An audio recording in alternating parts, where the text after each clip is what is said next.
सज्जनों, 5वें सूत्र में हमने पढ़ा था कि उत्कर्षादपि मोक्षस्य सर्वोत्कर्ष श्रुते है, अर्थात मोक्ष वेदों में वर्णित है और वहां भी सबसे उत्कृष्ट बताया गया, इसलिए वेदों को भी सांख्य दर्शन ने क्या माना है, प्रमाण माना है। अब अर्थात वेद भी सांख्य दर्शन के सिद्धांत के अनुसार एक प्रमाण रूप में लिया गया है। अब देखिए सुनो, अविशेष जो है, अर्थात अविशेष अर्थात कोई विशेषता अलग से नहीं है, कोई अलग नहीं है विशेष। च उभय, उभय अर्थात दोनों मार्ग। सजनों, कर्म दो प्रकार के हैं सजनों, एक तो पूजा पाठ कर्म कांड,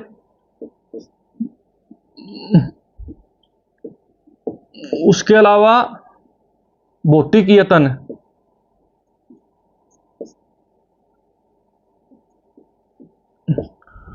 अर्थात सजनों, यदि कोई व्यक्ति हवन यज्ञ पूजा पाठ करके मोक्ष को चाहता है तो वो भी मोक्ष प्राप्त नहीं कर सकता। उससे क्या होता है, वो उसके शुभ कर्म है, उससे उसको आगे शुभ फल की प्राप्ति हो जाएगी। लेकिन सजनों, मोक्ष परम फल है, उसकी प्राप्ति इसमें कहा गया है कि दोनों कर्मों से नहीं होती, क्योंकि दोनों के दोनों संसार में उड़ जाने वाले कर्म इसमें वेद जो हमारा सांख्य दर्शन है इसमें माने गए हैं। इसके बाद क्या कहा जाता है, न स्वभाव तो बद्धस्य मोक्ष साधन उपदेश विधि ही। अर्थात अगर हम ये माने कि अगर इन दो कर्मों से आत्मा को मोक्ष नहीं मिलता तो फिर क्या कोई उपाय ही नहीं है,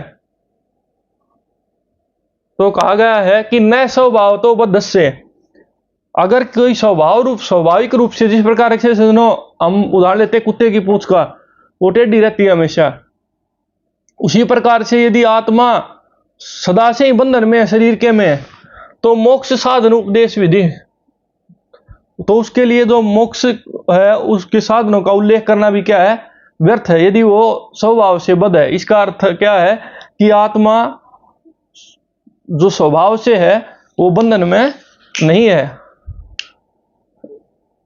स्वभाव से अनपायित्वात् अनुष्ठान लक्षणम प्रमाणम, इसीलिए ही जो मोक्ष के साधन रूप में बताए गए हैं उस स्वभाव को प्राप्त करने के लिए और उस स्वभाव से हट करके अनुपायित्वात् उनको हटाने के लिए अनुष्ठान लक्षणम प्रमाण्यम, उससे बचने के लिए जो लक्षण बताए गए हैं उसके अनुसार स्वभाव का विनाश न होने से उसके जो अनुष्ठान है वो प्रमाणहीन है। अर्थात यदि आत्मा स्वाभाविक रूप से बंधन में है तो स्वभाव से अनुपायित्वात्, कुत्ते की पूंछ को परमानेंटली जिस प्रकार से दुख परमानेंटली है, उसी प्रकार यदि हम चाहें कि स्वभाव हट जाए तो क्या है, स्वभाव अनुपायित्वात् वो असंभव है। अनुष्ठान लक्षणम प्रमाण्यम, उसका कोई भी अनुष्ठान प्रमाणहीन होता है,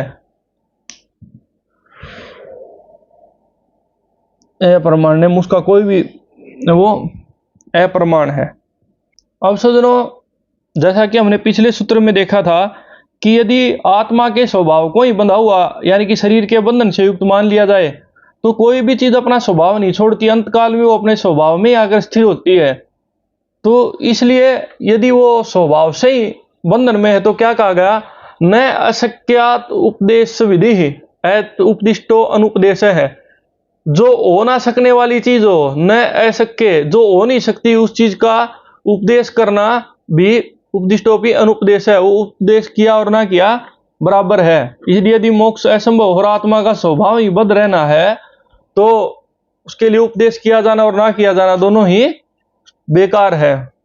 शुक्ल पट्टवद बीज व चेत, जिस प्रकार से सफेद कपड़ा है सजनों, उसके ऊपर कोई रंग होता है वो चढ़ जाता है, जिस प्रकार कोई दाग लग गया तो उसको छुटवाना बहुत ही मुश्किल कार्य होता है, बजाय कि और कपड़ों पर तो कोई दाग लग जाए तो सजनों वो ठीक हो जाता है। लेकिन बाई चांस यदि सफेद कपड़े पर कोई दाग लग जाता है तो नॉर्मल किसी भी उपाय से वो ठीक नहीं होता।